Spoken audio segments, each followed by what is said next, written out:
Muling nagpasaya ang unkabogable star na si Vice Ganda sa kanyang pagbabalik sa It's Showtime nitong Sabado, ngunit bukod sa kanyang bonggang comeback, mas naging usap-usapan ang pag-amin niya sa tunay na dahilan ng kanyang pansamantalang pagkawala sa programa.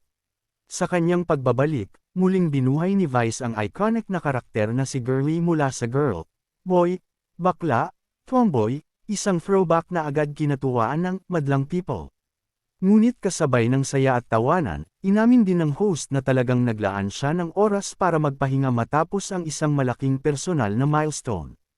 Matatandaang nag-leave si Vice matapos ang kanyang ika-50 kaarawan noong ika-31 ng Marso, kung saan pinili niyang magbakasyon sa Amanpulo kasama ang kanyang asawang si Ayon Perez, pamilya, at malalapit na kaibigan.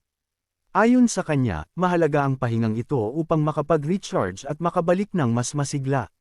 Bago pa man ang kanyang official return, pinakilig na ni Vice ang fans sa Instagram stories kung saan ginamit niya ang boses ni Girlie, sabay banat ng, "Papasok na ko. Oh my God, I cannot take this anymore. No way," na lalong nagpa-excite sa kanyang pagbabalik. Sa kanyang pagbabalik sa studio, kapansin-pansin ang panibagong enerhiya at positibong vibes na dala niya.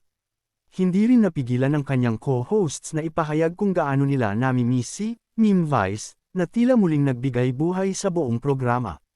Mas lalo pang naging trending ang pagbabalik niya dahil sa viral catchphrase na "goodness gracious" na ginamit ng netizens sa iba't ibang TikTok videos. Patunay lamang ito na kahit pansamantalang nawala, nananatiling malakas ang impluwensya ni Vice sa masa. Sa huli, inamin ni Vice na ang kanyang pagkawala ay hindi dahil sa anumang isyu, kundi simpleng paglalaan ng oras para sa sarili at mga mahal sa buhay, isang desisyong nagbigay sa kanya ng lakas upang muling maghatid ng saya sa madlang people araw-araw.